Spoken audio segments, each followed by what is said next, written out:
Hello everyone, I am Justina Paris and I welcome you all to the discussion of 20 GK questions from CLAT perspective. तो इस video में हम ऐसे 20 question देखेंगे आज के करंट अफेयर से, बट विद रिगार्ड टू आज का जो वीडियो होगा, it is going to be a little different from the otherwise जो हम वीडियो करते हैं. What is different about this video? यहाँ पे हम आज के जो दिन है एनवायरमेंट डे, उसी से रिलेटेड क्वेश्चंस मैंने उठाए हैं. So it's going to be like a special edition of 20 GK questions from environment के सेक्टर से. So let's start with the first question. Right, what is celebrated on June 5th? As we already seen, आज का जो date है it is world environment day. World environment day. तो answer इसका है C. First question is easy. Let's see if you know the second question now. What is the theme of the world environment day? इसका जो theme है it is putting end to plastic pollution. तो answer इसका है सी. Let's proceed to the next question. कौन सी country यहाँ पे होस्ट कर रही है वर्ल्ड एनवायरमेंट डे सेलिब्रेशंस? 2025 में we are seeing the republic of Korea, यानी कि साउथ कोरिया यहाँ पे होस्ट कर रही है world environment day. Let's proceed to the next question. Which country will host अगले साल? तो जो अगले साल देगा, याद रखना कि यहाँ पे अजरबैजान को चुना है, बिकॉज अजरबैजान में COP29 किया था. राइट, एंड COP30 जो इस साल होगा ये कहाँ पे है? ये है ब्राजील में. ये होगा ब्राजील में. बहुत कुछ चीजें ब्राजील में हो रही है ना. COP30 भी है. फिर हम अगर इसकी बात करें विद रिगार्ड टू ब्रिक्स का समिट भी आज देखा था हमने कि प्रधानमंत्री जा रहे हैं अगले महीने, तो ये भी ब्राजील में ही समिट है. सो इसका आंसर है एनीवे 2026 जो वर्ल्ड एनवायरमेंट डे है वो अजरबैजान में है. Right, let's proceed to the next question. When was the United Nations Environment Programme establish? ये एस्टैब्लिश हुआ था 5 जून 1972 में. राइट, तो इसका आंसर क्या है? आंसर है B 1972. Let's proceed to the next question. Headquarters कहाँ हैं UNEP के? And the headquarters are in Nairobi, Kenya. सभी कुछ जिनेवा में नहीं होता, याद रख लेना. Nairobi, Kenya is the headquarters of UNEP. Let's proceed to the next question. Which conference led to the formation of UNEP? I told you ये 1972 में हुआ था. तो 1972 में कौन सा कॉन्फ्रेंस है? एक ही है यहाँ पे, and we discussed this in the discussion also. United Nations Conference on the human environment Stockholm में हुआ था 1972 में. इसका आंसर है बी.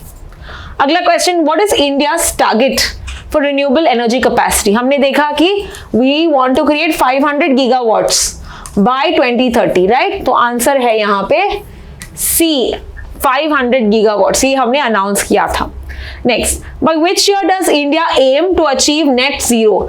नेट जीरो एमिशंस हम चाहते हैं बाय 2070. और अगर वर्ल्ड पूछा जाता तो याद रखना 2050 होता. Okay, now what is net zero emission? जितना हम कार्बन डाइऑक्साइड एमिट कर रहे हैं उतना कार्बन डाइऑक्साइड हम अब्सॉर्ब करेंगे. ऐसा नहीं है कि हम कार्बन डाइऑक्साइड ही नहीं देंगे, नहीं, कार्बन डाइऑक्साइड देंगे, बट जितना कार्बन डाइऑक्साइड हम अब्सॉर्ब भी करेंगे, क्योंकि हमारे पास उतनी टेक्नोलॉजी भी होगी. राइट, सो यहाँ पे आंसर इसका है D. Let's proceed to the next question. What is the target reduction in emissions intensity of GDP that India aims to achieve? यहाँ पे याद रखना, पहला हमारा टारगेट था कि 30-35% एमिशंस को हमको कम करना है, लेकिन अभी हमने टारगेट को अपडेट किया है और अभी टारगेट है कि 45% हम एमिशंस को कम करेंगे. जो कार्बन एमिशंस सब देते हैं, राइट, ये 45% रिड्यूस करेंगे बाय 2030 एज कंपेयर टू 2005 के लेवल से. Next question, what percentage of India's cumulative electric power installed capacity is targeted to come from non-fossil fuel based? ये हमने आज के आर्टिकल में देखा था कि 70% अभी कोल से आ रहा है. 70% अभी हम कोल से आ रहे हैं, यानी कि केवल 30% is use from the renewable energy. अभी हमारा लक्ष्य है कि हमको ये 50% लेके आना है. We need to answer 50% is from renewable और द नॉन फॉसिल फ्यूल्स, यानी कि सोलर, विंड, हाइड्रो. यहां से हमको 50% एनर्जी चाहिए. अभी 70% कोल से आ रहा है. That is the bigger problem here. So इसका आंसर है C. Let's proceed to the next question. What is the target wind power capacity of India by 2030? India का कैपेसिटी टारगेट है कि हम 140 गीगावाट बनाएं from wind power, again a renewable source. तो यहाँ पे आप देख सकते हैं हमारा जो पोटेंशियल है, हमारा जो टारगेट है, ये सब दिया है. If you talk about, India is the third largest consumer okay, third largest consumer of wind energy, इसके चैलेंजेस एंड इसका टारगेट अगर देखें it is 140 gigawatt, right? Let's proceed to the next article. What is the name of the 5-point climate action plan जो हमने COP26 में announce किया था? यहाँ पे याद रखना COP26 happened in Glasgow. Glasgow कहाँ पे है? Glasgow is in UK. Now this happened in 2021. ये जो मीटिंग हुई थी 2021 में हुआ था. So यहाँ पे पंच अमृत करके हमने एक गोल दिया था एंड वे वी डिस्कस कि हाँ 500 गीगावाट बनाएंगे, नेट जीरो टारगेट ये होगा. तो ये सब हमने इस समिट में, इस मीटिंग में अनाउंस किया था एंड इसको हमने एक नेम दिया है कॉल्ड एज पंच अमृत. ये हमने प्लान का एक नेम दिया है. Question number 14, national green tribunal establish in 2010. ये रिस्पॉन्सिबल है फॉर एडजुडिकेटिंग एनवायरमेंट डिस्प्यूट्स. तो एनवायरमेंट रिलेटेड कुछ प्रॉब्लम्स होती हैं पार्टीज के बीच में, यहाँ पे there are some disputes, right? So ये नेशनल ग्रीन ट्रिब्यूनल सुलझाता है. तो एक सेपरेट एक कोर्ट है for environment pieces. Next, environment protection act कब आया था? सो रिमेंबर एनवायरमेंट डे के दिन, remember this particular came in 1986. Okay, 1986 is environment protection day. और अगर वाइल्ड लाइफ प्रोटेक्शन एक्ट आता है, याद रखना ये आया 1972 में. सो वाइल्ड लाइफ आया था 72 में, एनवायरमेंट आया था 86 में. Clear? Let's proceed to the next question. Who is the current union minister of environment, forest and climate change? ये है भूपेंद्र यादव. आंसर इसका है B, Bhupender Yadav. Proceeding to the next question. Under the Indian Forest Act 1927 किसके पास authority है to name a forest as a reserve forest? Reserve forest are those forest जहां पे human interactions कम होते हैं, ह्यूमन एक्टिविटीज कम किया जाता है. So here it is the state government who has that authority. तो इसका आंसर है बी. अगला question. The process that assesses and evaluates environment impact on a proposed development project before approval is called what?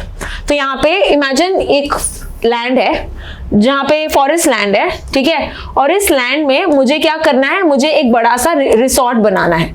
मुझे बड़ा सा एक resort बनाना है.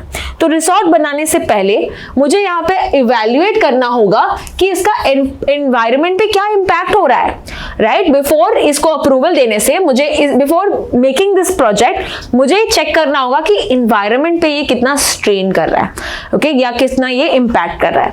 तो इसको कहते हैं एनवायरनमेंट इम्पैक्ट असेसमेंट. इसको EIA कहते हैं, राइट? सो आंसर इसका है B. Next question. What is India's rank in climate change performance index? ये इस साल का रिपोर्ट है, तो यहाँ पे आपको पता होना चाहिए that the answer to this is India is ranking 10. Okay, India is ranking 10th. और हाईएस्ट कौन सी कंट्री है? Denmark is the highest country. Denmark is the highest, यानी कि क्लाइमेट चेंज के लिए बहुत ही अच्छा काम कर रही है Denmark. India is not bad, we are 10th in number. And the last question is who publishes this report, Climate Change Performance Index?